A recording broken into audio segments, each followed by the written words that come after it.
din of a koton b'Shabbos. We've had that previously during the simchas we've had. This we have last year. This is already then, but we took it very briefly. Din of a koton is very important, especially now that we've had this, and family, you have children. It's important that you know how to raise your children in reference to chinuch, frat, in reference to Shmiras Shabbos. At which age, or what is the din of the child as far as the parent's responsibility?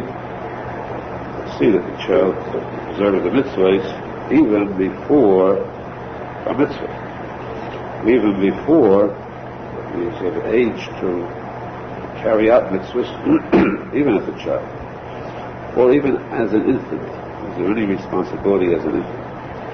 The din says, and this din is, we want to stress, this din applies to both Sephardim and Ashkenazim, no difference. And it's something that the Halacha says, most of the posek say that this is a din that should be absorbed very carefully, because this is sad case, sad fact, that people neglect this thing. Very sad, and it's amazing that there is such a lack of regard, concern over raising one's children properly, according to the mitzvahs of the Torah. So the din is that a koton who eats unkosher food, in this case we're speaking about a koton under 13. Under 13 he has the type of koton. 13 years old and one day he is called a gadol. Gadol is mechuyev all the mitzvahs of the Torah. Koton is legally exempt, legally. But we come now to the case, it's always legally exempt. What is the true status? What should be done about a koton? There is a mitzvah of chinuch. And chinuch does not refer to a gadol. Now, bidake, gam ki yazkin. Chinuch means a child. So if a koton eats unkosher food, he himself is not committing a wrong. He himself is not committing a wrong. Although we'll see later that there is something that should be done about it, even by the koton himself. When he grows up, he should perfect what is known as chatas niyurim. Correct those two. A real good Jew does tshuva for chatas niyurim. It's best, of course, not to get the chatas niyurim. This is the duty of a parent. So a koton who eats unkosher food, or a koton who is mechal Shabbos, the bezdin is not required to stop him. Bezdin does not necessarily mean a court, the Hebrew court, or the Supreme Court, or the Sanhedrin. Bezdin means actually, literally taken, it means any Jew who sees a child, a Jewish child, doing something wrong on Shabbos, is not required to stop him. He's not allowed to tell him, to say to a koton, break the Shabbos, break it for me. But if the koton is doing it for himself, the koton is carrying something, he has food in his hand, outside, he's carrying on Shabbos food, the food is for the koton's own sake, another Jew is not required to stop that koton from fulfilling Shabbos. He's not required to tell him that Shabbos, or that food you're carrying is unkosher, but during the week, not the other one's concern. It is your concern if you see a gadol doing it. But a koton is not a stranger's concern. Again, if the koton is doing it for himself, remember that. It's a big point. Not for a stranger to tell a koton, I need this carried across the street. Carry it for me. You're a koton, you may carry. This is absolutely awesome, as we'll see more in detail. This is all. Here's the point. Here's the error people make. This din is stated only about bezdin, stranger. A father has an entirely different din.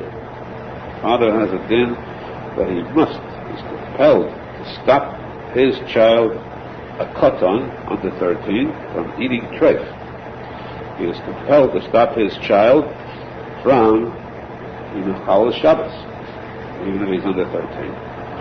There are days, the Master Shekel brings that the mother has the same din, although it seems from the Gemara that the father has the mitzvah of chinuch. real mitzvah is v'shinantam al-necha. The father has to do it, not the mother. But to stop a child from being a chalal Shabbos, kashrus, this is the mother's duty also. The same Beis Yaakov, the Mashor says, Sagei L'Bnei Yisrael. Beis Yaakov, Elo Hanoshim. Bnei Yisrael, Elo Hanoshim.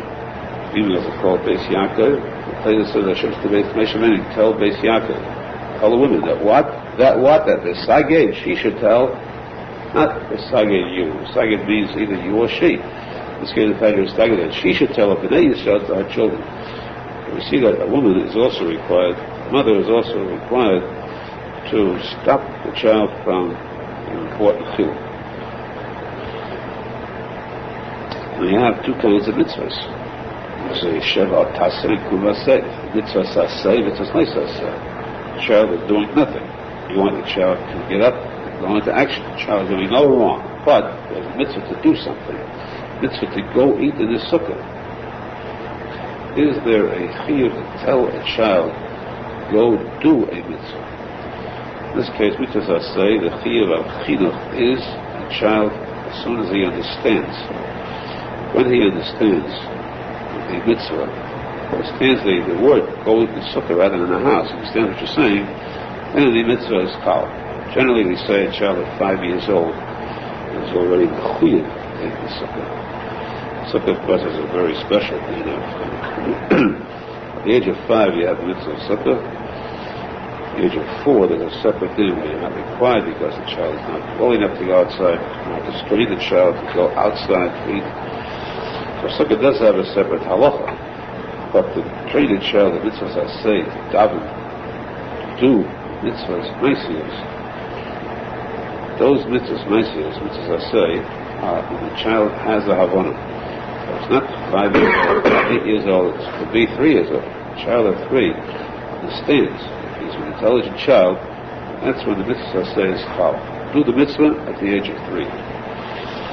Leisa said, the child is doing something wrong, whether it's eating treif, whether it's stealing, whether it's even, Leisa said, midrabbanan, muktzah. A lighter sin of muktzah, even, this, it is best that here there is a chiyuv, it's also for a father to make his child do it. In other words, to give a child, an infant at any age, to give him a double muktzah, or to give his child a double treif, a shiloh, item which is a shiloh, a kashrus, to feed him, that's also. Because you're feeding a child, when he goes into the bloodstream, the child will receive that, the inclination of that treif item. A piece of chazah shall go into the child's bloodstream, become part of it. So you're not allowed to feed the child at any age, no matter what it is. If you have formula for an infant, the formula is treif, the parent is not allowed to feed the infant that formula.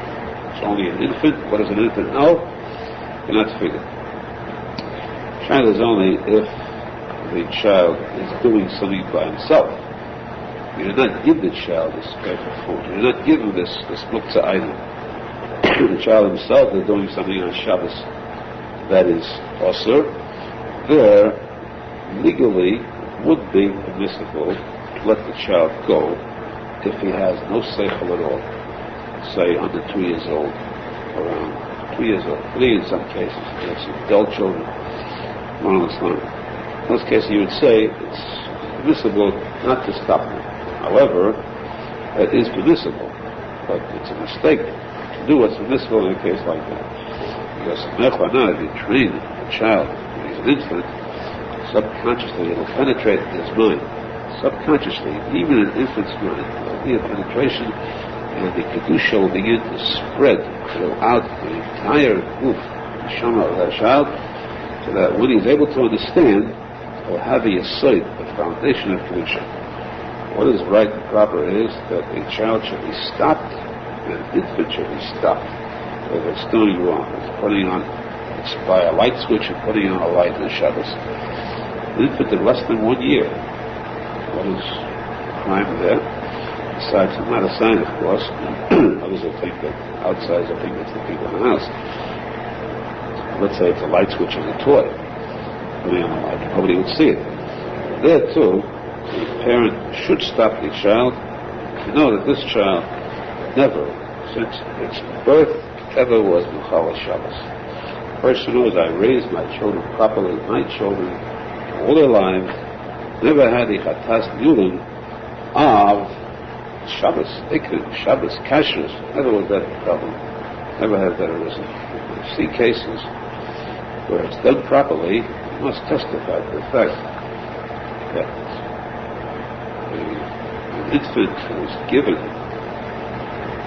an unkosher formula. I'm speaking of an infant less than 30 days old. First month when it's maybe consisting of less than a child, less than a living being. Until 30 days is a suffix chai. Despite that, less than 30 days old, someone was given a formula that was not kosher, the infant rejected it. What chance do you get to be trained? The answer is, like the Rosenfeld says, that the person of the tzadik in the mitzvah. The mitzvah itself is Messiah-like. All the time Messiah is like. All the time, a person cannot be Messiah to do something which is pure in the mitzvah. Messiah will say that who's Messiah? Who helps him? That mitzvah helps him. The mitzvah guides him. See that the mitzvah is carried out properly. What can you do if you don't know? There's a case where you don't know whether the food is kosher or not. What does a child, infant, know? The infant rejected this food, refused to eat, until there was an inspection made, investigation, found that the formula was not kosher, and it was changed, and immediately the infant ate. So this is because this wasn't the first infant. Because the ones before, there was a strong diaconus, very great care taken to see that the infants were fed only kosher food. The time came when it was impossible to take care of it. And the Shemayim, there was assistance after the Shemaya, that this one too wasn't fed on kosher food. So this is the mitzvah on the part of the parent. Now, to clarify a universal error, a very sad error which we see among the more religious, very ultra-Orthodox people. It's a very sad error. We consider it a tragedy. The fact that you see people, religious ones with the kapatas and shtreimels going to shul on Shabbos with their children, and the children are carrying Shulchan. I'm not speaking about Yerushalmi where you're allowed to carry. I'm talking about apostolics. There is no Eidah. They allow their children to carry a siddur to shul. That's not so bad. To carry a talis to shul, that's bad. Right?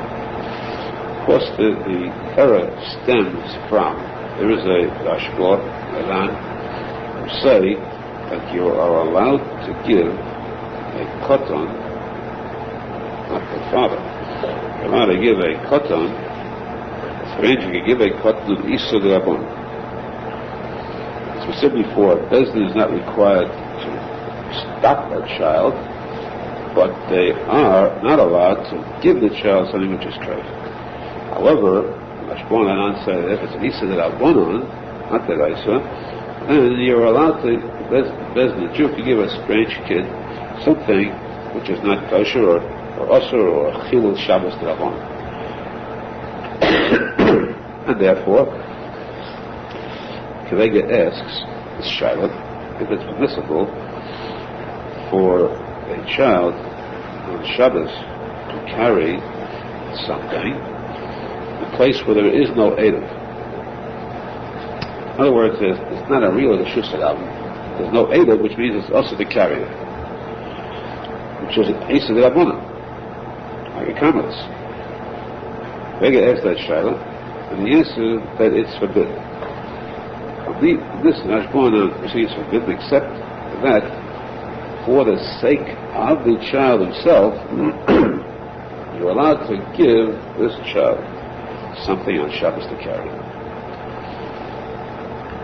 So for this Kivega, this has been Kavega from which stems this whole life, the whole corpus Kavega, is you're allowed to give a child a chumash or a siddur to carry on Shabbos. Finish Kavega. Now, here we have 4 mistakes made by these people. Speaking about the Frama, the Chassidish Olam, very Chassidish Olam Shreinels, and the vast majority give their children Shabbos talisim to carry in New York. 4 mistakes are, number 1, that this whole din is based on a place where there is no Eidah, where there's an Isa de Rabbanan. Our streets in New York are such. It is true there are certain deists who say that it's a Carmelist, Isa de Rabbanan, but there are many Rishonim who maintain that it is an Isa de Naisa, to the Shusar Rabban. Our streets are the Shusar Rabban. Public property to carry there is breaking an Isa Menat Torah. And if a person is misafik, what is the halacha? Is it the Rabbanan or the Naisa? We don't know. It's a suffix. How can you take a chance? Giving a child something, Nisa the Naisa, which we said is Asur all days. That's the first error. Error 2 is that all this is spoken about only, remember, this is all spoken about a stranger can give to a child a chumash or a siddur to carry in a place which is Asur D'Rabbanan, but it doesn't say anything about a father doing it. Whether they have how do they make this error, this foolish mistake, that a father should give his son? We already learned that before. Clearly stipulated that the father cannot give his son anything of Chilul Shabbos. The smallest Isa de Rabbanan, that says the Fedish, the tiniest Isa. That's the second mistake. They think that Kavega is going against all the halachas of the Gemara, the Shenim Menachem. That's the biggest mistake of all. Third mistake is that a siddur, Kavega says you give a siddur or a chumash. Why? Because again, you give it to a katan for his own sake. Only a katan is allowed to carry for himself, according to this din, but not for somebody else. You cannot give him a talis which the katan will not use. This is the katan is breaking the Shabbos for you. And this is definitely also the holidays. There's no heter there. That is the error. Kavega says that if you're having out a siddur, you give the katan a siddur, and then you must look in that siddur with the katan together in shul. Otherwise, you fool yourself. So a siddur you give, you're looking together. A chumash, you're looking together. You can't wear towels together. Surely you're not going to fool anyone. By you're giving him a towels, you're going to share the towels. You take them under your towels under duchenim. On regular Shabbos, they don't duchen. Right? The fourth mistake is, that's the fourth mistake, as we said. The third one was the fact that it was a siddur on the towels. The fourth is that it's only for himself. A gadol is not allowed to. And therefore the true fact is that the holidays is forbidden for a father to allow his child to break the Shabbos even in an Isur D'Rabbanan. Somehow this din is very difficult to spread, to publicize, no matter how you say it. No matter how you try to press people with the gravity, the seriousness of this halacha, somehow they put up a wall, a solid wall. They refuse to listen. They have the Kavega to rely on. They refuse to accept the fact that there's a mistake in learning, in understanding what the Kavega says. And more so, they have your fathers did it too. Fine, your father did something, he made a mistake, so you must carry through his mistake. His father smoked marijuana, so it's okay to smoke it too. Where does it say that you've got to carry on the torch after the father destroys the mitzvah of chinuch? This is a very sad error, and as we said, each person should see to it at least halacha himself to raise his child properly. Now, as far as a person himself who knows that he was not raised properly, or worse, he was raised properly, but he rebelled as a child. There are children, one of Islam, who are disobedient, rebellious, and we see such cases where fathers try their best to keep the children in line. Children are very wild. Under 13, they do things that are wrong. At 13, they get a hit of Teshuva because then they get the Yetzirah. They start being more religious. At 13, he's first required. Under 13, he wasn't required. We do something about the fact that he did things wrong under 13. The answer is that it is true that he's not legally required to do tshuva. Not legally. However, it is best that he should do tshuva. He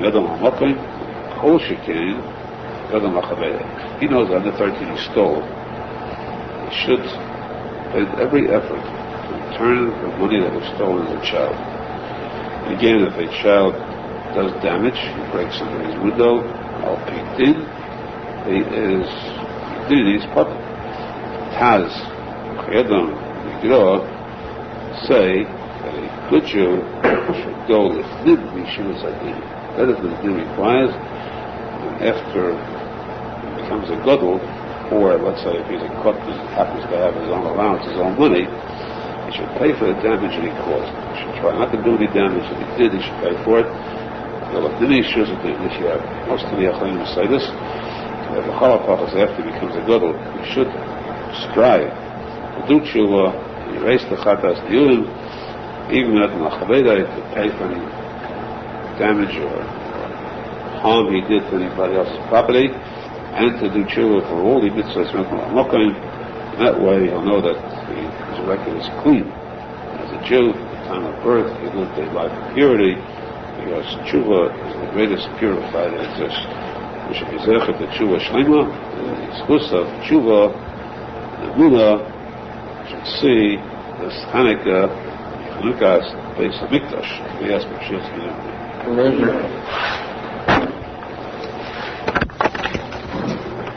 For a while we deviate to a place Hanukkah. You know, I told us, this said that during the time of the second base of Mikdash, during the reign of the kingdom of Yavon, the second base of Mikdash lasted for 420 years. The Persians had control of the Beis HaMikdash for 34 years.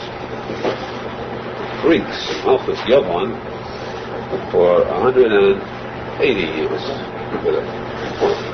And at the end of the reign of Malchus Yavon, this Nessa Hanukkah happened, which means that after 230 years, 214th year of the time of the second Beis HaMikdash, Antiochus Melech Yavon, Antiochus Begimatria Melech Yavon, the last king of Yavon, was wiped out by the Hashmonaim. That time Antiochus Melech Yavon issued decrees, Xeris against the Jews, to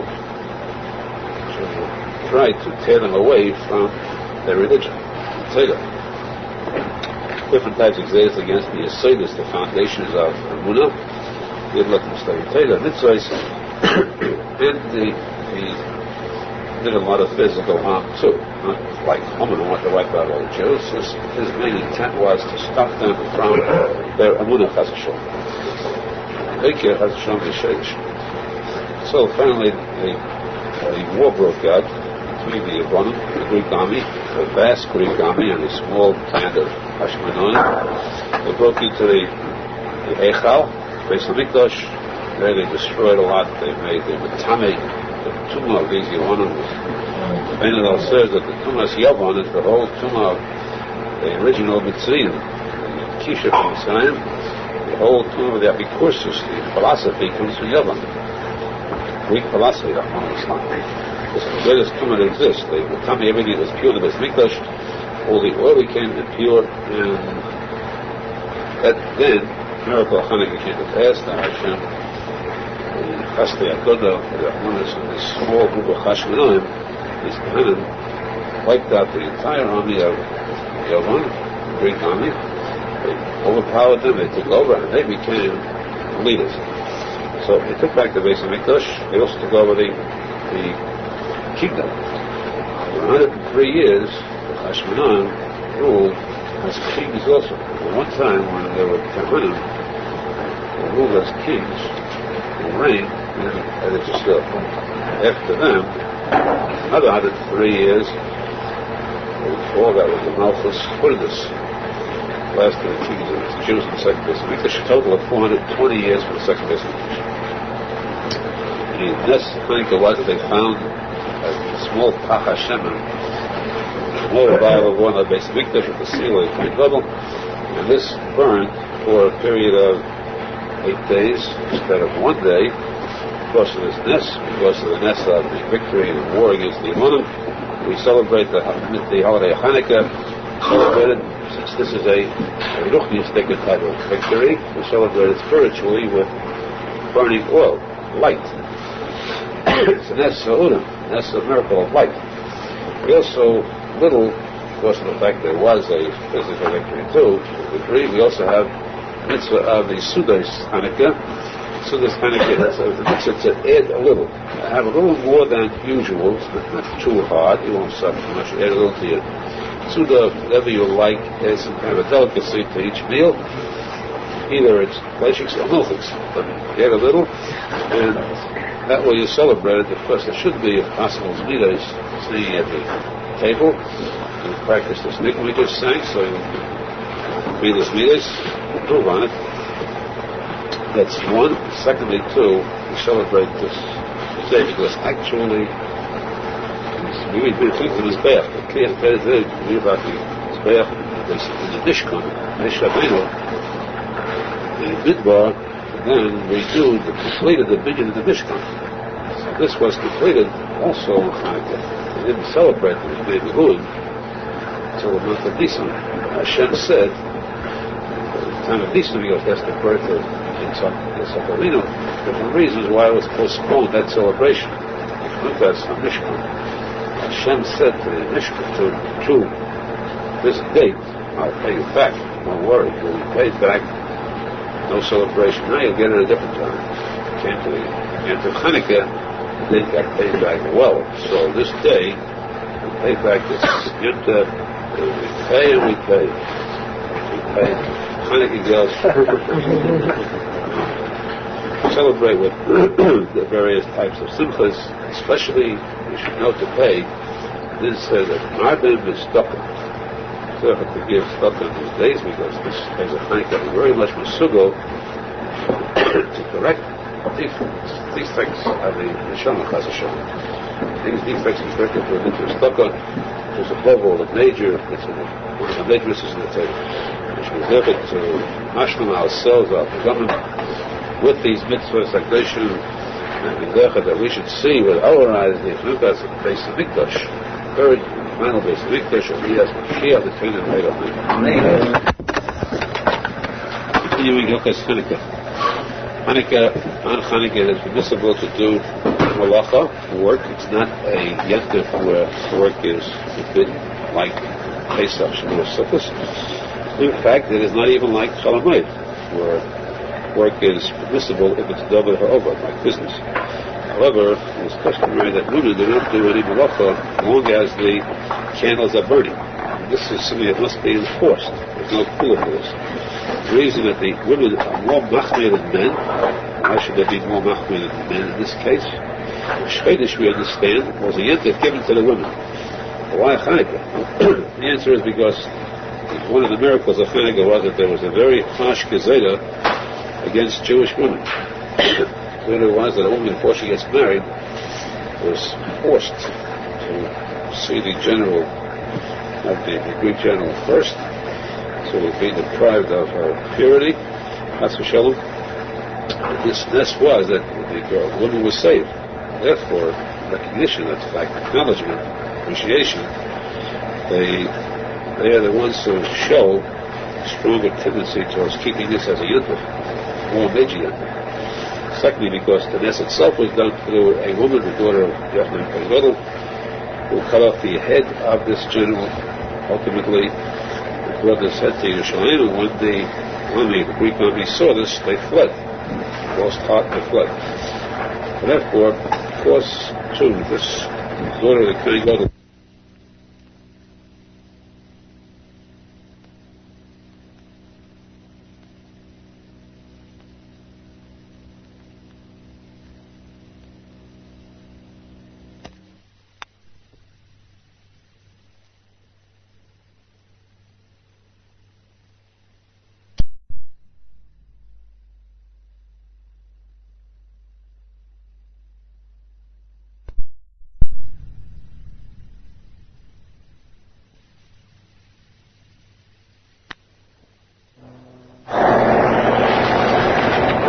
miracle, though, was the miracle of the oil, and therefore it's called the holiday of light. In Rishon, we light the Hanukkah candles. We use the word candles, of course, not necessarily speaking about candles of wax.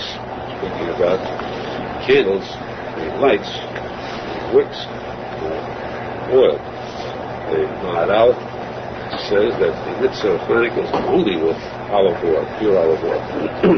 The other poskim say that the yetzer with regular candles too, wax candles, but all admit that it is better, mitzvah and anucha, the best mitzvah is to use olive oil, the same as the oil that was used in the Beis Hamikdash.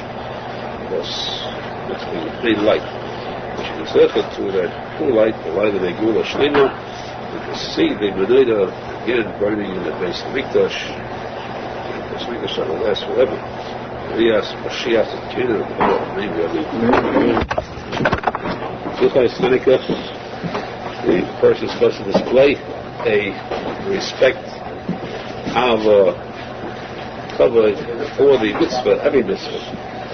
Mitzvah of Hanukkah candles too. A person should attempt to buy a Menachem that is one of covered. Menachem made of clay should not be used. Clay Menachem should not be used. If it is used, then it's good for only one night. You will need a new one for every single night. Because it becomes noise, which is disgusting, not fit for use again. Eventually, it should not be used as a mitzvah. No heat of it. The menorah should be made of metal. There are some made of wood, nice ones, but it's better that it should be made of metal because that's the best thing that stands up on the fire. If a person could afford it, it says, he the mitzvah should buy one made of pure silver. Perhaps one of pure gold, white gold is even still better. If a person is very rich, this is how he shows the keli, the unveiled. That's he the mitzvah. Nowadays, as a matter of beauty, really beautified, it's maybe perhaps a matter of taste, but it certainly is pretty obvious that the chrome Menachos are nicer than the pure silver. They shine, the brilliance to them. The one as far as beauty goes is nicer. So this is up to the individual person. At least the person should see should not skimp getting a Menachem. Get one that is nice. You don't have this expense every year. It's a one-time expense. You use the Menachem for perhaps even a lifetime. The simple meaning is Mehadin, which means there is a machlekes between Yerushalmi and Beis Hillel originally as to how many candles to light.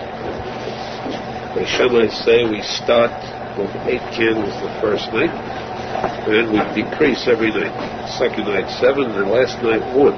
Which means that we consider not the number of days to come, the number of days that have, not the number of days that have come, but the number of days that are to come.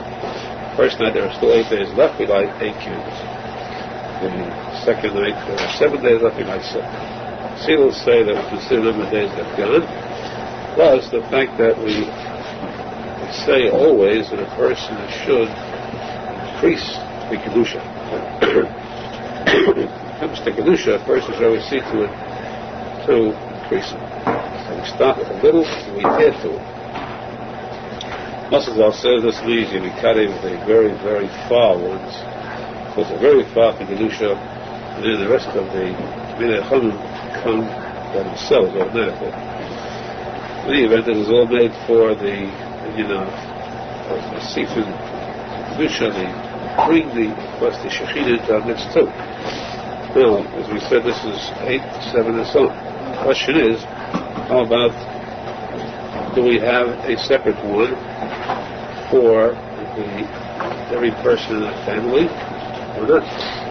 In this case, other than have a separate Menachem for each person in the family, so that's our Menachem. Every person in the family, men, women, and children, except the wife, light a separate Menachem. Now, there could be a case.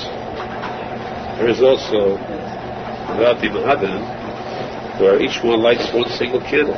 Ikar mitzvah is to light one single candle. You see a person lighting a candle, not like Ner Hanukkah. Ner singular, the person lights one candle every night, that's all he has.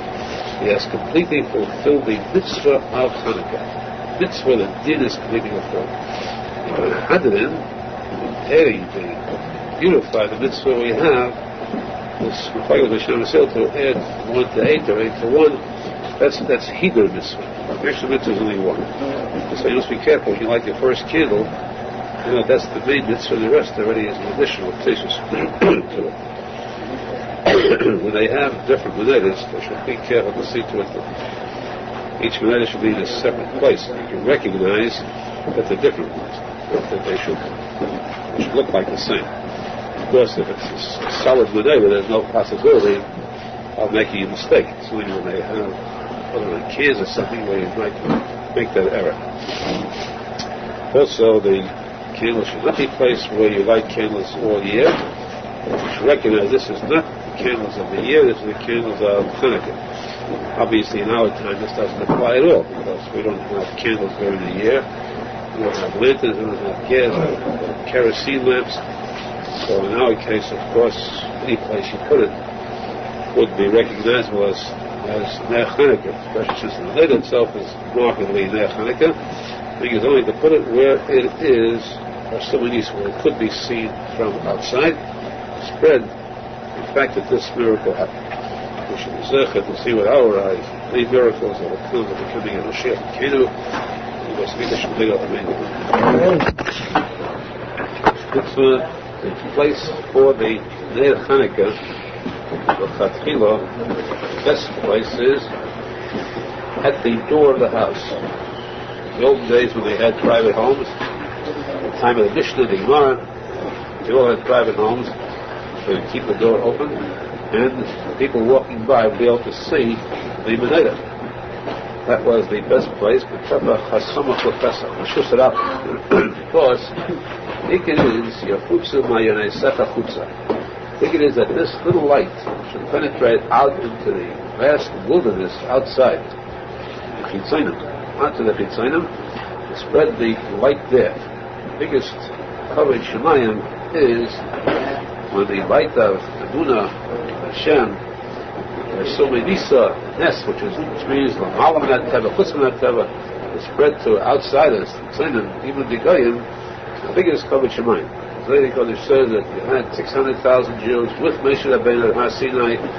They could not receive the Torah. They were not ready yet for it. Till Yova Yisroi, when it's Allah, it's Yakeh, Shmoni Kushabrichu, Yisroi came, and that Pash Yisroi have the whole Kabbalah Torah.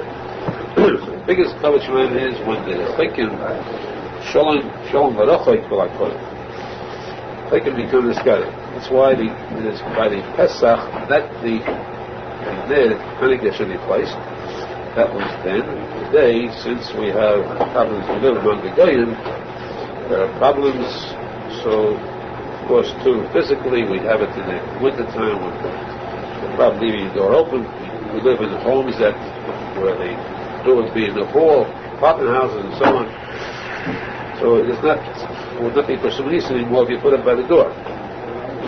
Now, if a person has a window to the Shusharabim, then he should place the candles there so it can be seen from outside through the window. And Arizal brings that the union of the table, Mayach's table, there was, in Mephlekes, if there was a window or a diamond which shone, a light went through. The lane is also a place where light could go through to spread this light. But the Chatchil, as we said, this is, of course, for us today, put it near the window. But it's important to know what the din originally was. Mashiach comes, will, of course, do it again by the door. It's important to note that the mitzvah is to place the Neder at the entrance of the door on the left side of the entrance coming in, so that the mezuzah should be right, the Ner Hanukkah on the left. The person then is surrounded with these major mitzvahs.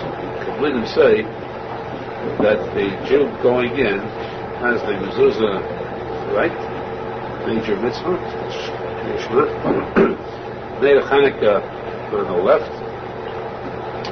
Jew himself wearing tzitzis, fortified with tzitzis in the center. This is the greatest means, the greatest weapon to combat the enemies of the Jews. And this is the Kayim Ashnenim Chatz Mosnayim Komot. Chatz destroy, smash the enemies. The Chatz is Mezuzah, Festus Hanukkah, Tzadik is tzitzis. These three mitzvahs combined truly destroy the enemies. We see that around this time of the year they have the big giant lights, big giant colored lights for their chagig and Machshemah. And we see that these tiny little Hanukkah candles give out much more light, all that tumah combined. They spend millions on it, fancy lights. One little light, you haven't got it coinciding exactly today, but in years and we have it both coinciding. You see a house filled with the other junk, and you have one little Hanukkah candle that shines out above all the others, it darkens all the other vast electrical equipment that they have. Of course, this is the Erev Kedusha, the all their lights are really darkness. A little tiny little light can remove, drive out a lot of darkness. To see the Erev Kedusha, to see the Menachem Mendel Schneerson. So the time this man for lighting candles always is after posek in the proper time. If it happens that the person is in a hurry, he has to leave, so then he is permitted to light the candles before that zman. If the candles will last until at least a half an hour after posek. When posek, for example, now is 19 minutes to 6. So let's say about 5:45, which means that the candles, in order to get the mitzvah, must burn a half after posek. It means that the candles must be burning at least until 5:45 within that half-hour period. If he lights it, let's say 5 o'clock, he may before this month, but the candles must burn until 5:45. At least 1/2 hour within the time of after posek. If he lights it 4:45, still must burn an hour and a half.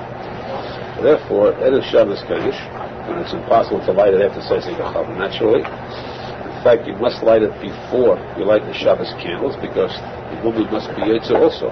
If she lights the Shabbos candles, her is already Shabbos. So she can no longer light or be Yotze with the candles that will be lit after she lit the Shabbos candles. When the Shabbos are out. Therefore, the Hanukkah candles must be lit first. So they have to be lit at a minute before time for lighting candles, the Shabbos. Which means that you light them now about 3:45, 20 to 4, 4:45, around that time. Which means again that you must have candles to burn half hour until 6:15. You must burn for 2.5 hours. So you have to have either candles, wax candles that are the Shabbos candles that will burn 2.5 hours, and not the regular Hanukkah candles, or oil with a container for each vial of oil that should be big enough, deep enough, wide enough to hold enough oil to burn for a minimum of 2.5 hours. That's the minimum. Because if it doesn't burn until half hour, it says the person wasn't Yotze. This person must be very careful to diet in very much. See to it that you light the Hanukkah candles on time before Shabbos candles. Also, they last long enough. This is Erev Shabbos Kodesh. Mitzvah Shabbos, after Shabbos is over, the meaning is that you light the Hanukkah candles after you say Havdalah. Why? After all, you have already said Havdalah in Shemona Esrei. In the Atachan Antono, let's get the Halacha clear since we're before Shabbos now. What does Atachan Antono do for us? Atachan Antono enables a person to do a melacha or any kind of work once he says that. When you finish Madav, if you say Atachan Antono, you can do any kind of work. A person, he got to say Atachan Antono Chas v'Shalom, so he still is Shabbos day. He can't do work until he says the words or until he hears Havdalah over a cup, case of wine. What is the difference between Hatachanatono and Havdalah over a case of wine? Hatachanatono is for the sake of malacha. You can do malacha, light a fire, or do any kind of malacha. And Havdalah over a case of wine is purely for the sake of being able to eat. You do not eat before Havdalah. In order to the death penalty according to some Tanoim, behold, if you eat before Havdalah, so the person dies for it. The Chachamim argue at that point, but they all agree that the person should at least beware. So how does a person become free to eat after Havdalah? You're free to eat after Shabbos is over. Only through Havdalah over a cup of wine, Hatachanatono is not enough. Hatachanatono is enough for the sake of lighting a fire, doing malacha. So why can't a person, through Hatachanatono alone, be allowed to light the Hanukkah candles and then say Havdalah over a cup of wine, as do many poskim say? Aharon say you should first light candles and then say Havdalah in your house.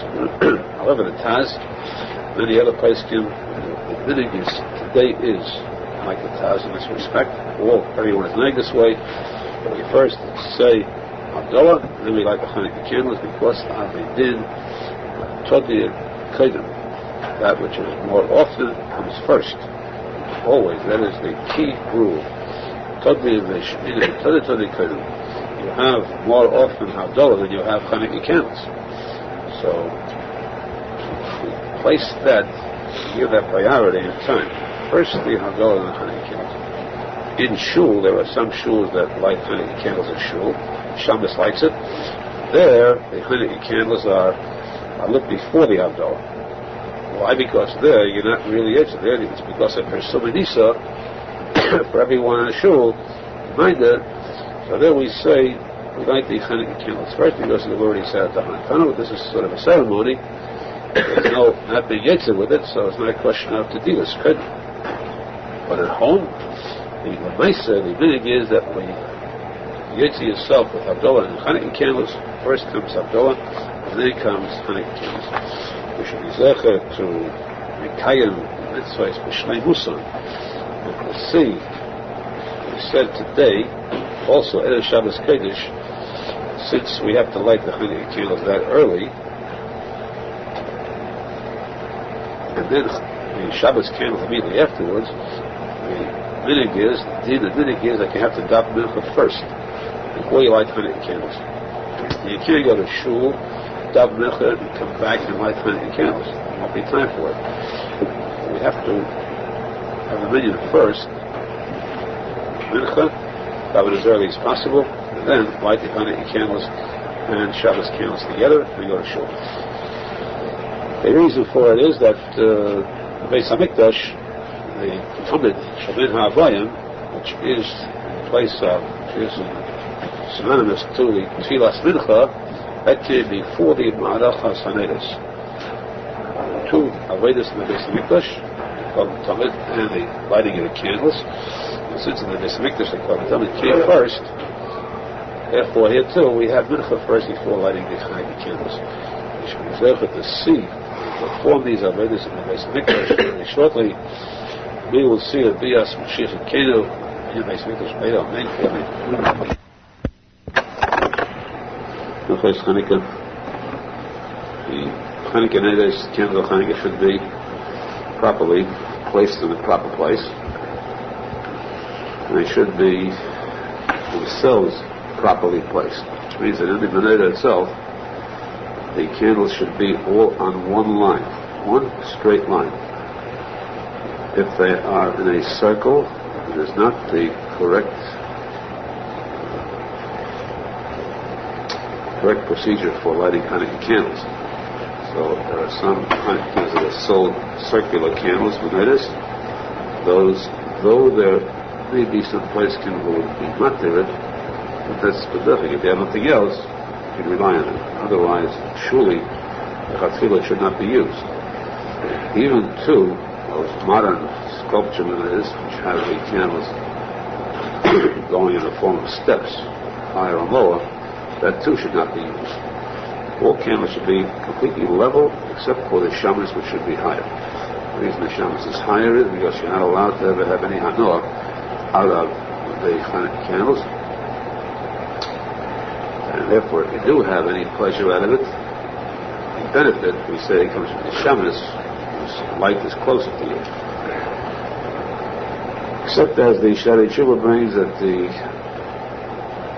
the room is dark, just Hanukkah candles in there, you go to look for something in the room. Of course, that's also you're using the light of the candles for your benefit.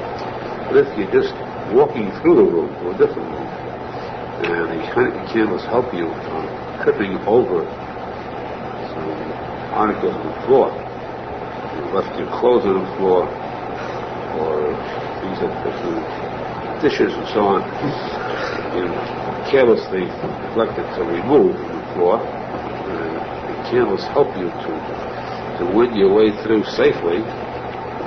That is permissible, because you're not using it to benefit from the light directly. It's going through a room which is already light. That is permissible according to many places. Also, that is mutter. But otherwise, the light should not be used at all. The first 30 minutes of chiyuv truly should not be used. And even after the 30 minutes are over, when the minhag is at point of some that you're allowed to use it already, the mitzvah is done. But the other and others say that our minhag is we should be very strict about this covered the mitzvah as long as the Hanukkah candles burn. There should be no difference between the first 30 minutes or any time afterwards. As long as the Hanukkah candles burn, the same rule applies. This therefore means that since we know that the din is adlaka eisa mitzvah, the main part of the mitzvah is the lighting of the candles, which means that at the time of adlaka, that's the time the mitzvah is done. Therefore, if the adlaka is not done right, even if you correct it afterwards, you're not doing the mitzvah properly. For example, the mitzvah is to place the candles above 3 tvachim. Above 3 tvachim from the ground. If a person lit the candles below 3 tvachim from the ground and picked it up and put it on the sill, the windowsill which is above, he has not done the mitzvah right. Adlaka is a mitzvah. It's the lighting of the candles that counts. Or if a person lit the candles, there was only a drop of oil inside, enough to burn for a few minutes, and then after he lit it, he added the oil to burn for more than a half hour or more. Also, the mitzvah was not done properly. Or if he lit the candles first while there was a powerful wind, which would surely extinguish the candles. Then, after he finished lighting, he moved it over away from the place where the wind is. That too is wrong. So that he has not done the mitzvah right, he has to do the mitzvah over again. And one thing he has not to do over is the bracha. Bracha is not repeated in a case like that. In the case of the Hanukkah candles, the mitzvah is the lighting, not the bracha. Therefore, in case of anything done wrong, the bracha is not to be repeated. But the adlaka makes the mitzvah. The Marsham asks a shaila, discusses a shaila. What about a person? We don't have it much today because today you have plane flights. If you go someplace, you'll have plane. But from here to California, it's 5 hours. So there's no real problem. Let's say a person going by train. Before the planes became so popular, or some people today will have a phobia. They cannot stand traveling by plane. They go by train. Travel by train. Train travel takes 2 days, or even if it takes overnight. You get on the plane, you get on the train at 3 p.m. and you get off, say the next morning, you go to Chicago. 17, 18-hour trip by train. What about the din of candlelight? Can you light candles on a train? So, Ashai Kodesh, Yom Shabbos says that a person traveling on board a ship is not to light candles. Would this prove? Because it's not considered a house. It must be light candles in your house. By its kavua, definite established house. So, Ashai says you cannot light candles in a ship. Would that surely prove that riding in a train, ship you have, you pay for your own quarters. You ride the train, you have, let's say, your berth, overnight sleeper. Why should that be any better than a ship? Masham says that because we don't realize that Rashi Kodesh wrote that at his time, there were no closed cabins. People didn't have ocean liners, luxury liners that came inside. They had the person set up, the cat boy set up your room with sheets and palatial quarters. The people rode on a ship like they'd ride on a rowboat. The sails unfurled and be bucked about in the wind, no actual enclosure, so that the person didn't really have a place to light the camp. That's why Ashkenaz says he's potter. Today's ships, of course, there's no question about it. So that, therefore, in a train is very smooth. Generally, a train, the way trains are made today, the way it tracks the ground, the trains are very smooth enough to be able to have the candles immobile. Like the candles, they will not shake at all. The train sways slightly, sways a lot when it's traveling in the great New York City, Yaakov City, because with all the pressure from the other side, it's a miracle that it stays up. A miracle that the clouds still existing. But normally, if there's anything normal left in America, the trains today are made in a manner where a person can walk through without tipping over. So that the question is, if you have your own berth, could you then light candles there? Could you? Must you? So, the further question would be, what about the fact that the Gemara says that one who's riding, traveling, is the same as walking. You say that a person lives in a house when he walks, he's walking, living in a house at the same time. Traveling on a train means that he's walking. Constantly, he's going. Riding on a mule, a horse, the same as he himself is walking. Because not too many have shown a difference. The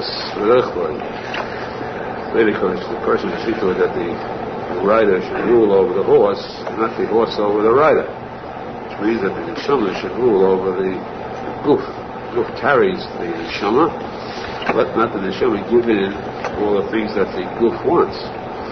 You give in sometimes to keep the peace, but if you give in too much, you find yourself surrendering too much values.